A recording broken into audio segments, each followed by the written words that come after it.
Afternoon, welcome to all at sports talk. तो एक बार फिर से हमेशा की तरह मैं और शशांक आपके साथ जुड़ने के लिए तैयार हैं। लेकिन आज का एपिसोड हम शुरू करें उससे पहले एक इम्पॉर्टेंट इन्फॉर्मेशन आप सभी के साथ शेयर करना चाहूँगा और गुड लक भी आप लोगों का चाहिए, क्योंकि हम लोगों ने मिलकर एक नया चैनल भी लॉन्च किया है, बिल्कुल स्पोर्ट्स टॉक की तरह। उस चैनल का नाम है स्पोर्ट्स मंत्रा। तो आप उस चैनल को सब्सक्राइब कर सकते हैं और डिस्क्रिप्शन बॉक्स में पूरी डिटेलिंग दी गई है। तो जैसे ही आप क्लिक करेंगे डायरेक्ट चैनल पर जाकर लैंड करेंगे और उस चैनल को भी आप सब्सक्राइब कर लीजिए, क्योंकि लगातार उस चैनल पर भी हम स्पोर्ट्स टॉक की तरह फुटबॉल, क्रिकेट, हॉकी या फिर एनबीए से रिलेटेड कोई भी ऐसा इंफॉर्मेशन नहीं होगा जो कि आप मिस कर पाएंगे। और दोनों चैनल टुगेदर हम लोग बहुत बढ़िया तरीके से काम कर रहे हैं, तो एक एक इंफॉर्मेशन आपके साथ शेयर करेंगे। लेकिन सबसे बड़ा मुद्दा आज का ये है कि आखिर क्यों सभी क्रिकेटर थोड़ी बहुत पब्लिसिटी के लिए इतनी बड़ी बड़ी बातें कर देते हैं। और डेल स्टेन, जिन्हें कि स्टेन गन के नाम से जाना जाता है, और उनके बारे में ज्यादा कहने की जरूरत बिल्कुल भी नहीं है, क्योंकि आपको भी पता है, मुझे भी पता है, one of the greatest bowler ever produced in the history of cricket हम कह सकते हैं, और no doubt one of the literally the killer bowler. और उस गेंदबाज को आखिर ये कहने की क्या जरूरत पड़ी कि सचिन तेंदुलकर का जो दोहरा शतक है वो एक तरीके से कहा जाएगा बेईमानी है। और उनका कहना था कि सचिन तेंदुलकर जब 190 रन के स्कोर पर बल्लेबाजी कर रहे थे तब उन्होंने आउट कर दिया था सचिन तेंदुलकर को, लेकिन वहां पर कुछ दबाव की वजह से अंपायर ने आउट दिया नहीं और सचिन तेंदुलकर अपना दोहरा शतक लगाने में कामयाब हो गया। आपको याद होगा 24 फरवरी 2010 को वो दोहरा शतक आया था, और मेरे लिए बहुत स्पेशल दिन था, क्योंकि 25 फरवरी 2010 को मेरी पहली नौकरी की मैंने इंटरव्यू दिया था, और उससे एक दिन पहले मैं उसी ऑफिस में इंटर्नशिप कर रहा था। और वहाँ का माहौल बहुत अच्छा था, क्योंकि जितने भी सीनियर्स थे बहुत सपोर्टिव थे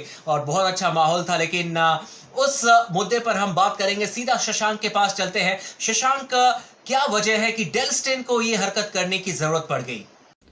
देखिए अभिषेक, सचिन जो है ना, सचिन तेंदुलकर उस समंदर की तरह हैं जहां पर जिनके अंदर कई सारी नदियों का एक तरीके से ना प्रवाह है।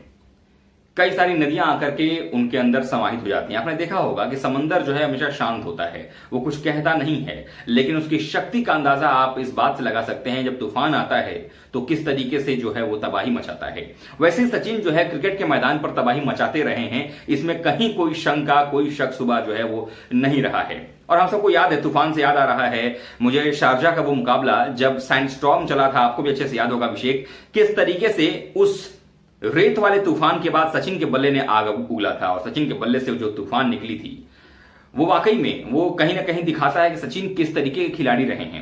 अब रह गई बात डेल स्टेन की, अगर हम बात करें तो डेल स्टेन ऐसा क्यों कह रहे हैं, क्योंकि डेल स्टेन जो है अगर आप देखें तो उनका क्रिकेटिंग करियर भी जो बड़ा शानदार रहा है, बड़ा लंबा रहा है।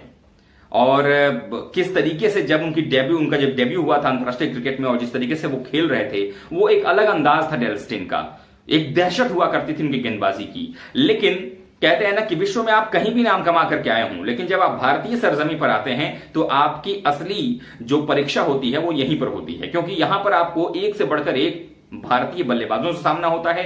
पिच की कंडीशन जो है वो थोड़ी अलग होती है।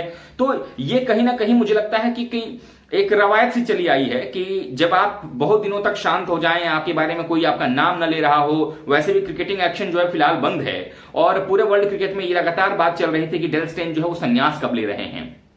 ऐसे में दो कारण मुझे इसके समझ में आते हैं अभिषेक, जो उन्होंने ये बात कही है सचिन के दोहरे शतक को लेकर के, वो ये कि डेल स्टेन की क्या कोई किताब तो नहीं आने वाली है, क्या कहीं कोई ऐसा कुछ तो नहीं है कि उसकी वो भूमिका बना रहे हों, कि अभी से वो भूमिका बना दें ताकि उसके बाद जब वो किताब कुछ लिखें, चूंकि अब क्रिकेटिंग करियर लगभग उनका समाप्त हो चुका है, संन्यास वो अब ले चुके हैं एक तरीके से, आप देखेंगे, क्योंकि क्रिकेट उनको मिल नहीं रहा है खेलने को अफ्रीकन टीम की तरफ से। तो ऐसे में क्या कोई ऐसा वो बुक लिख रहे हैं जिसको लेकर के कि लोगों के अंदर अभी से ही जागरूकता बन जाए, क्योंकि आपने सचिन के ऊपर कुछ लिखा है तो लोग आपको देखेंगे।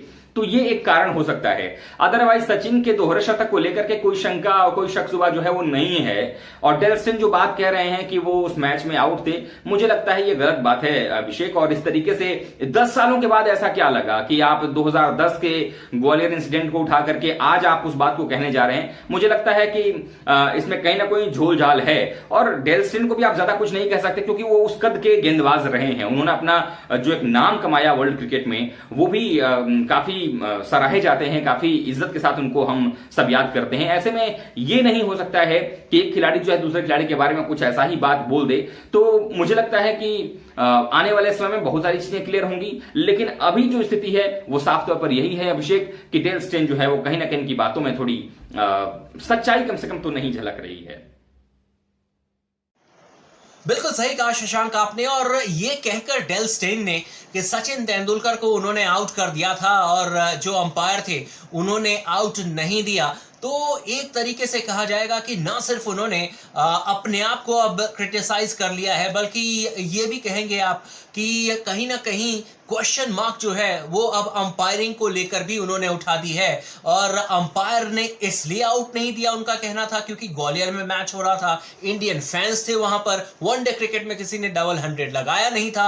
ऐसे में अगर सचिन तेंदुलकर के मौका था उनके पास और वहां पर अंपायर अगर आउट दे देते तो अंपायर की जान पर खतरा था।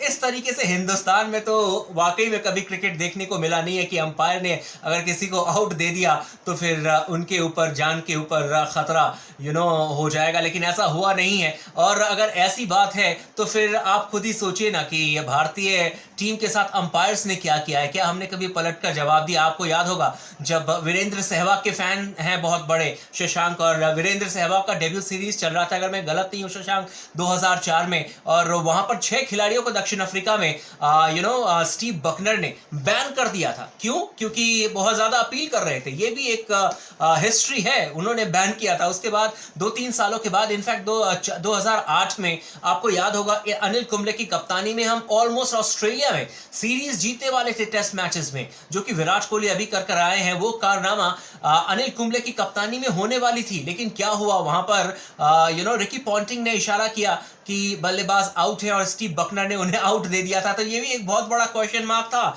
और अब question mark Dale Steyn Shashank उठा रहे हैं अंपायर को लेकर। जी जी जी जी अभिषेक, देखिए इस समय अगर आप देखेंगे तो आप पाएंगे कि डेल स्टेन जो बात कह रहे हैं कि उन्होंने 190 के बाद वो आउट हो गए थे, आउट नहीं दिया गया। देखिए रियलिटी ये है कि सचिन तेंदुलकर को एक बार एलबीडब्ल्यू की अपील सचिन के खिलाफ की गई थी। उस समय सचिन 15 रनों के या 20 रनों के आसपास में खेल रहे थे, और उस समय जो अपील की गई थी एलबीडब्ल्यू की, वहां पर अंपायर ने आउट नहीं दिया उनको। और जब हॉकाई में देखा गया तो वहां पाया गया कि गेंद जो है वो स्टंप्स को मिस कर रही थी। तो चलिए ठीक है, अगर आपने जो है अगर वहां पर किया और अगर अंपायर आउट भी दे देते तो भी बच जाते सचिन तेंदुलकर, रिव्यू था उस समय। तो अगर सचिन तेंदुलकर को आप उस गेंद पर आउट नहीं कर सके। दूसरा फैक्ट मैं बताता हूं डेल स्टेन के बारे में उस मैच से। डेल स्टेन ने कुल मिलाकर के 31 गेंदें की थी सचिन तेंदुलकर को, यानी कि सचिन ने डेल स्टेन के 6 ओवर और 1 गेंद का 5 ओवर और 1 गेंद का सामना किया था। चलिए ठीक है, इसमें से 16 गेंदें ऐसी थी सचिन तेंदुलकर ने जो खेली थी वो डॉट गेंदें थी, यानी कि उस गेंद को या तो उन्होंने लेफ्ट किया होगा या उस गेंद को बस ऐसे ही खेल दिया होगा जो कि इस पर कोई रन नहीं बनाओ। लेकिन 15 ऐसी गेंदें थी जिस पर सचिन ने 37 रन बनाए थे। और सबसे खास बात कि इन 37 रन जो बनाए थे उन्होंने 15 गेंदों में, उसमें 7 बाउंड्रीज लगाई थी। तो ये दिखाता है कि आपके खिलाफ सचिन का जो प्रदर्शन था वो बेहतरीन था उस मुकाबले में भी। अब रह गई बात, आप कह रहे हैं कि 190 के बाद वो आउट थे दोहरा शतक के लिए, तो दो चीजें यहां पर कंट्राडिक्ट हैं। अगर वो शतक या 120, 130, 40 कोई बल्लेबाज आउट हो जाता है, अगर आपने आउट किया होता तो समझ में आती बात, शुरू में आपने आउट कर दिया होता तो समझ में आती बात, लेकिन अंतिम में 190 से लेकर के 200 के बीच में सिर्फ सचिन ने 3 गेंदें खेली हैं। डेल स्टेन की सिर्फ 3 गेंदें खेली हैं और वो तीनों ही गेंदें बल्ले से खेली गई हैं। तो ये साफ तौर पर डेल स्टेन का जो आरोप है वो गलत है कि सचिन तेंदुलकर उस मैच में जो उनका दोहरा शतक जो था वो झूठ था, वो दोहरा शतक जो था वो था ही नहीं।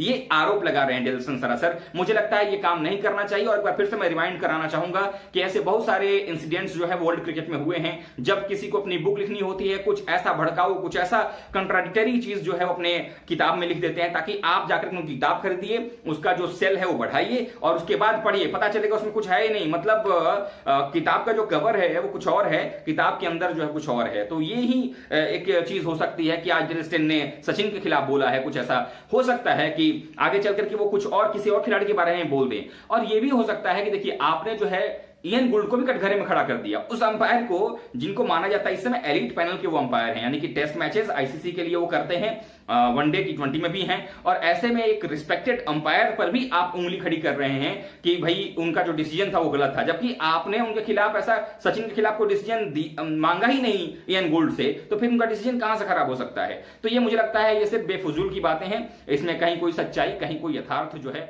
वो नहीं है। अभिषेक, तो चलिए दोस्तों, आपने सुना शशांक ने कितनी अच्छी तरीके से समझाया है पूरे मामले को, और इसी तरीके से सभी खेलों के इंफॉर्मेशन के साथ हम आपके पास आएंगे। और आई होप कि आप लोगों को हम लोगों का प्रेजेंटेशन भी बहुत पसंद आता होगा।